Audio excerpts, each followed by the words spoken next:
Welcome to नजरिया the vision. तृप्ति साक्या का असली परिचय क्या है? पैदा तो मैं इंसान ही हूँ।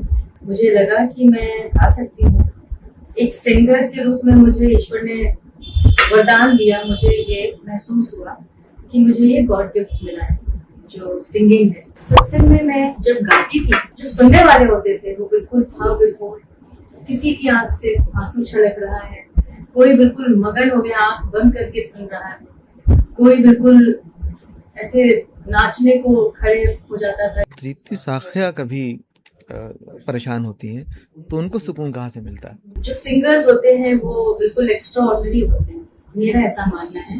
वो ब्लेस्ड होते हैं कि हम अपनी फीलिंग्स को कंट्रोल कर सकते हैं। हम चाहे तो किसी को भी रुला सकते हैं, हम चाहे तो किसी को भी हंसा सकते हैं अपनी आवाज के माध्यम से। क्या भजन गाने वाला हर व्यक्ति भक्त ही होता है? मुझे लगता है कि जो भी काम आप कर रहे हैं उसमें जब तक डेडिकेशन नहीं होगा, जब तक समर्पण नहीं होगा, जब तक वो आप अंदर से फील करके नहीं करेंगे, तब तक उसमें वो बात ही नहीं आएगी। आज डिवोशनल म्यूजिक उसमें रीमिक्स हो गया है। क्या आपको लगता है कि भक्ति का असली एहसास कहीं कम हो गया है, कहीं खो गया है? तो भजन का एक ट्रेडिशनल स्टाइल होता था, बैठ के हारमोनियम तबला के साथ बड़ी सादगी से लोग गाते थे, प्रेजेंट करते थे। पहले जब भजन हम लोग सुनते थे तो कुछ ही लोग भजन में इंटरेस्ट रखते थे, स्पेशली सीनियर सिटीजन्स होते थे, उन्हीं को इंटरेस्ट आता था कि नहीं भजन सुनना है। यंग जनरेशन कनेक्ट नहीं होती थी। आइए सुनते हैं कुछ ऐसी बातें जो सिर्फ कानों से नहीं दिल से महसूस होती है। जो तृप्ति जी, आपको लोग भजन क्वीन कहते हैं, लेकिन अगर मैं पूछूं कि तृप्ति साक्या का असली परिचय क्या है? एक सिंगर, एक साधक या एक आम आदमी, आम इंसान? देखिए, पैदा तो मैं इंसान ही हूँ और उसके बाद जब मुझे लगा कि मैं गा सकती हूँ, एक सिंगर के रूप में मुझे ईश्वर ने वरदान दिया। मुझे ये महसूस हुआ कि मुझे ये गॉड गिफ्ट मिला है जो सिंगिंग है, क्योंकि मेरे फैमिली में कोई बैकग्राउंड नहीं, कोई सिंगर नहीं है, तो मैं इसको ईश्वर का वरदान ही मानती हूँ। उसके बाद जब ये रियलाइज हुआ कि मैं सिंगिंग कर सकती हूँ, तो मैंने साधना शुरू, साधक भी हूँ।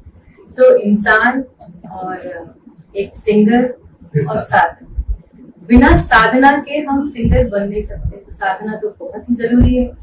तो तीनों चीज, मैं अपने आप को तीनों चीजों में मानती हूँ। क्या आपको कब पहला वो पल कौन सा था जब आपको लगा कि आपकी आवाज में सिर्फ सुर नहीं बल्कि एक प्रार्थना भी है?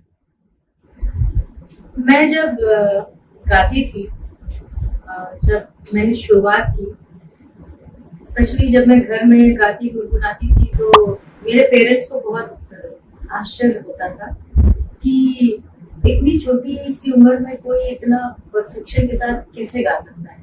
कि मेरे पेरेंट्स के लिए बिल्कुल नई बात थी।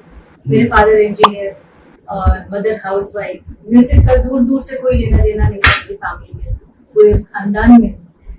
तो पहला तो उनको ये आश्चर्य होता था कि ये इतनी सुरीली आवाज और इतना सुरताल में कैसे कोई गा सकता है। जरूर इसके ऊपर कोई ईश्वर की कृपा है। वो मेरे पेरेंट्स को भी समझ में आया। फिर मैंने संगीत की शिक्षा लेना शुरू किया, संगीत सीखा, रियाज, साधना, सब कुछ प्रारंभ हुआ। और प्रयाग समिति से मैंने प्रभाकर किया। उसके बाद जब मैं गाती थी, मेरा बहुत सत्संगी माहौल में मैं पैदा हुई। बचपन से मेरे पेरेंट्स सत्संग जाया करते थे, तो मुझे भी साथ में लेके जाते थे, मुझे बड़ा मजा आता था। तो सत्संग में मैं जब गाती थी, तो जो सुनने वाले होते थे वो बिल्कुल भाव विभोर, किसी की आंख से आंसू छलक रहा है, कोई बिल्कुल मगन हो गया आंख बंद करके सुन रहा है, कोई बिल्कुल ऐसे नाचने को खड़े हो जाता था, जैसे इतना मजा, उसको इतना आनंद आता था कि वो झूमने लगता था। ये सारा दृश्य जब मैं देखती थी तो मुझे लगता था कि ये वाकई में कुछ मोटिवेशनल था मेरे लिए। और फिर मैंने एज अ भजन सिंगर अपने आप को परस्यू, मुझे लगा कि मुझे भगवान ने भजन गाने के लिए ही भेजा है इस धरती पे, तो वो मैंने एक्सेप्ट किया और उसी दिशा में मैंने काम करना शुरू तो लोग तो फेम के लिए गाते हैं, आमतौर से लोग फेम के लिए गाते हैं, आप भक्ति के लिए गा रही हैं। तो कभी शोहरत और इबादत में टकराव हुआ? देखिए ऐसा है, जब हम कोई भी चीज ईश्वर को समर्पित करके गाते हैं तो उसमें भक्ति, साधना, समर्पण, जब इन तीनों चीजों का समावेश होता है तो फिर शोहरत तो अपने आप आपके कदम चूम गई। थ्री इडियट जी।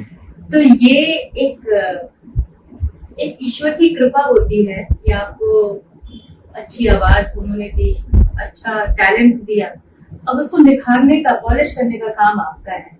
आप उसको जितना पॉलिश करेंगे उतना निखार आएगा। जैसे हम जब भी कोई बर्तन घिसते हैं, जितना उसको मांजेंगे उतना उसमें चमक आती है। तो वही हमारा कला है, ईश्वर ने मुझे दे दिया है। अब उसको पॉलिश करना, उसका रख रखाव करना, उसको बेहतर बनाना, वो हमारी जिम्मेदारी है। और उसमें जब संगीत के साथ साथ जब भक्ति का एड ऑन होता है, समावेश होता है, तो फिर उसकी बात ही निराली होती है। वो बिल्कुल अलग ही बात हो जाती है और ईश्वर की विशेष कृपा हो जाती है। तो लोग जब आपको सुनने के लिए बेचैन हो जाते हैं कि लोग बुलाना शुरू कर देते हैं, नहीं मुझे वही सिंगर चाहिए, मुझे उन्हीं को बुलाना है, उन्हीं को सुनना है, तो ये अपने आप में एक बहुत बड़ी सफलता होती है और ईश्वर की कृपा से ही ये सब कुछ संभव होता है। आपने बताया कि लाखों लोगों को आपने सुकून दिया, लोग मगन हो जाते थे। तो जब तृप्ति साख्या कभी परेशान होती हैं तो उनको सुकून कहाँ से मिलता है? देखिए सबसे पहली बात तो ये है कि जब भी आप परेशान होते हैं तो सबसे पहला आप ईश्वर को ही याद करते हैं और ईश्वर को याद करने के बाद आपको काफी संतुष्टि या काफी हल्का महसूस होता है।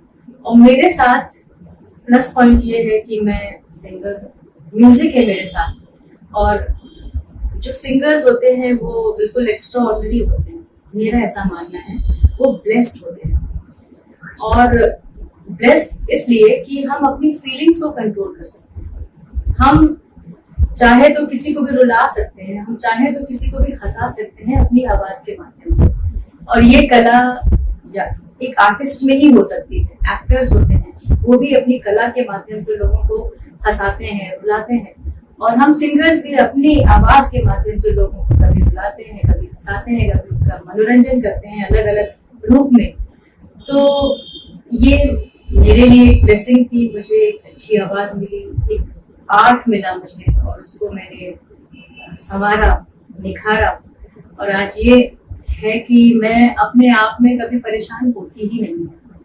परेशानी की डेफिनेशन मेरे लिए ऐसी है कि परेशानी आई है वो टेम्पररी, परमानेंट कुछ भी नहीं है। Nothing is permanent in this world.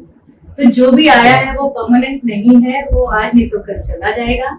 तो wait for the good news. मतलब अगर कुछ परेशानी आई है तो उसके बाद हाँ वो एक फेज है फॉर सम टाइम, उसके बाद अच्छा समय आना ही आना। तो हम उसके लिए इंतजार करते हैं, वो अच्छा समय आएगा, वो अच्छा होगा, इसके बाद बहुत अच्छी गुड न्यूज आएगी।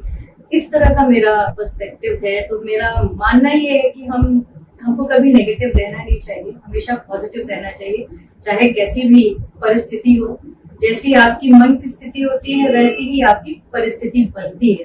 तो परिस्थिति हम क्रिएट करते हैं अपने मन के विचारों से। अगर हम अच्छा सोचेंगे, पॉजिटिव रहेंगे, हमेशा ये सोचेंगे कि जो भी है हम उसको स्ट्रांगली फेस करेंगे, तो वो जो परेशानी है वो भी बहुत हल्की छू करके चली जाती है। ज़्यादातर आर्टिस्ट शाहरुख खान ने और नवाजुद्दीन सिद्दीकी ने, अक्षय कुमार ने ये बोला है कि अच्छा इंसान ही अच्छा आर्टिस्ट बन सकता है। ये बात 100% सत्य है, क्योंकि अगर आप अंदर से अच्छे नहीं होंगे तो आप अच्छे आर्टिस्ट नहीं हो सकते। एक अच्छे आर्टिस्ट की पहचान ही यही होती है कि वो अंदर से खुद भी बहुत अच्छा, बहुत शालीन, बहुत ही दया उसके अंदर होगी, बहुत सुंदर नेचर होगा, व्यवहार कुशल होगा। तो ये सारी क्वालिटीज जब होती है तो ही कोई इंसान आर्टिस्ट बन सकता है। एक सवाल जो शायद कम लोग पूछते हो कि क्या भजन गाने वाला हर व्यक्ति भक्त ही होता है? ये कोई जरूरी नहीं है।